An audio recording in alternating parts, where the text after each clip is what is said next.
Hello, and welcome to this week's video on Christ and His Church, going through the book of Luke and Acts and looking at the stories and teachings found there and how they apply to us as the church. Nearing the end of this study, we've gone all the way through Luke, and we have 2 chapters left in Acts before the end of the year. Right now, we are in Acts 27, and this one may be a little shorter because this is a really good section, but it's more a story kind of telling you what's happening. It's a really good story, too. The details and how it's told is pretty cool to go through and read. So make sure you read this chapter. But there are some really cool, interesting points that we can pull out of this chapter, I think.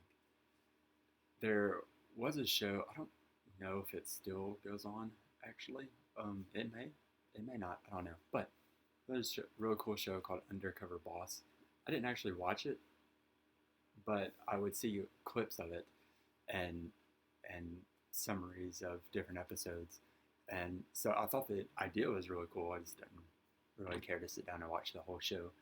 But the idea is you have the boss or CEO of this company would go undercover.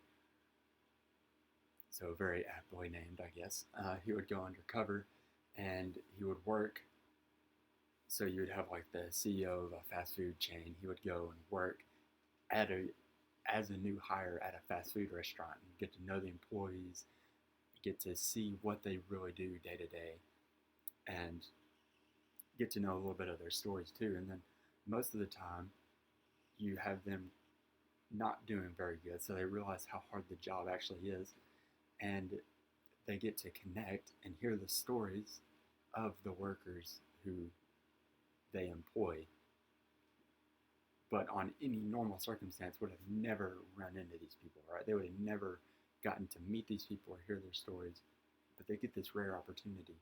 And more often than not, their whole leadership style, their whole mode of operating is completely different because of these experiences they have, because of the people they meet, the stories they hear, and the experience they have. Everything changes in how they lead and how they influence and go back to their normal job because of this experience. And we have, I think, a little bit of that here in Acts 27. So in 26, you heard of a big part of that was Paul's talking about his conversion story, this moment that really changed him. And that moment, the road to Damascus has completely altered everything he does. It's completely changed the way he operates in the world, the way he leads, the way he interacts with people. His whole vision and goal is completely different because of this conversion that he had back in Acts chapter 9. And we get to see real effects of how that changes in Acts 27. And of course, we've seen glimpses of that all throughout this book. But it pops up again here in Acts 27 and actually shows a really powerful story of leadership, what it means to be a good leader. And so Paul and his company are about to head to Rome, and there's this great storm that is coming through, and Paul advises them. He says, hey, I don't think you should do this. This is probably not the best idea. If we do this, we're going to face the consequences. But he says that in verse 10, in a way, paraphrase. But they go on, regardless of what he says. They says that they listen to the captain of the ship rather than Paul, because, hey, Paul's not a pilot, so we're going to listen to this guy. And so they do that, and they end up braving the storm anyway. And that has some pretty disastrous effects, as Paul mentioned. They go out, and this huge storm comes through, and they manage to get through it about as best they can. But it's getting really bad, and you can probably imagine that the people on board are are pretty scared because they probably think um, that we may not make it through this storm if we're not careful. So Paul, probably sensing this fear, gets up and he says, um, "Men," verse 21, since they had been without food for a long time, Paul stood up among them and said, "Men, you should have listened to me and not have set sail from Crete and incurred this injury and loss. Yet now I urge you to take heart, for there will be no life among you, but only of the ship." And he says, "Okay, look, should have listened to me before, okay? But that's okay. We're where we are. Now, how can we move forward?"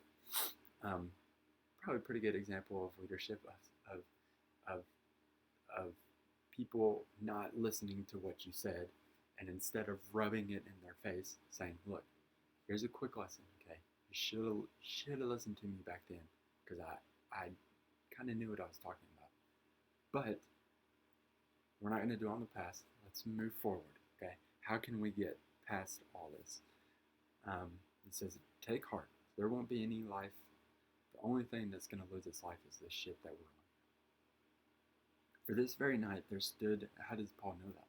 "For this very night there stood before me an angel of God, to whom I belong and to whom I worship. And he said, 'Do not be afraid, Paul. You must stand before Caesar. And behold, God has granted you all those who sail with you. So take heart, man, for I have faith in God that it will be exactly as I have been told.'" And so Paul gets up and he says, "Look, it's going to be okay. How do I know this? I'm not just saying this just because. I'm saying this because the God who I believe in deeply has come and told me what is going to happen."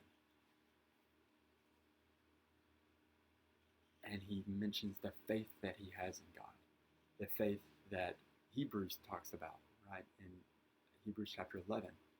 What is faith in Hebrews chapter 11? It's the assurance of things hoped for. Okay, it's the assurance of what things hoped for, and the conviction of things not seen. And that's exactly what Paul exemplifies here. So his faith, his assurance of things hoped for, his conviction of things not seen, drives him, drives the way that he leads these people. And he says, "Look, my God told me this, and I believe without a doubt that my God will do what he says." And this kind of faith encourages and lifts up these people in these ships. So they start casting down to take a measure of how far they are. It's 20 fathoms at first, and then it's 15 fathoms, so they can tell they're getting closer and closer to land, probably closer to rocks. So they try to hold back a little bit. And then, verse 33, when they start to see land, Paul urged them all to take some food, saying, "Today is the 14th day that you have continued in suspense without food, having taken nothing. Therefore I urge you to take some food, for it will give you strength. For not as a hair is to perish from your head of any of you." And when he said these things, he took bread, and giving thanks to God in the presence of all, he broke it and began to eat.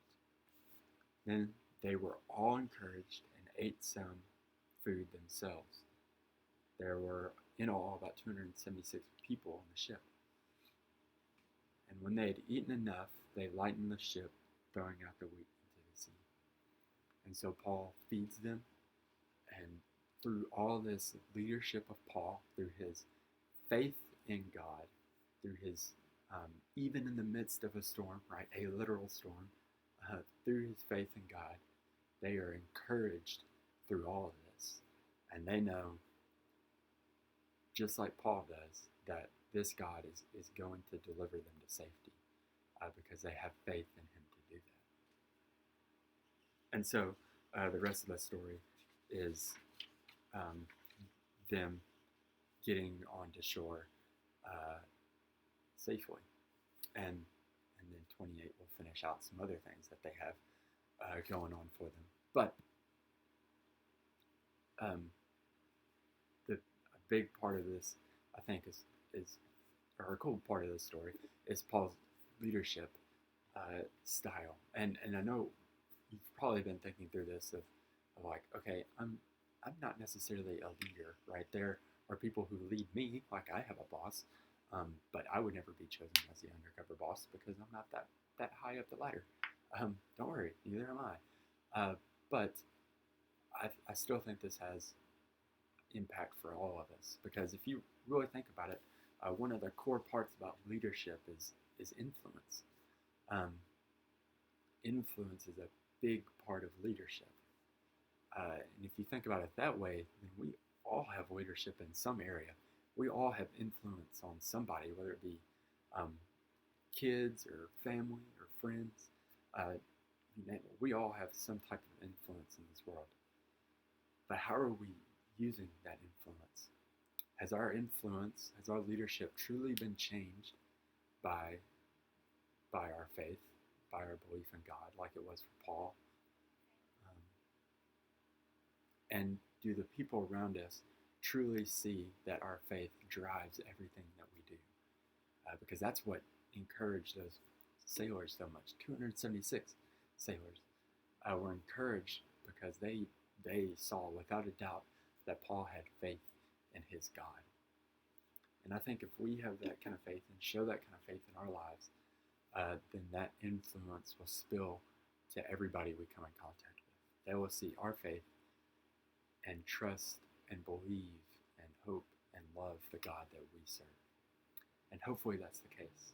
So how can we display that influence today? How can we show the people around us today that we believe in God and that our whole lives have been changed by Him? Hopefully you have a great rest of the week. Hopefully this little Devo helped. Be careful with traveling, or if you plan on traveling this coming holiday season coming up. We wish you a very Merry Christmas from all those here at Red Bank. If there's anything you need, even throughout the holiday season, please reach out to us and let us know. We will be having service on Christmas Day here at the church building. Times have changed, so check and make sure you have the right time on those. But if you're in the area on Christmas with family or friends, or even by yourself, need somewhere to worship, we'll be here doing that, and we hope that you can make it. We're praying for you, and if there's anything else we can do, please reach out and let us know. Have a great rest of the week.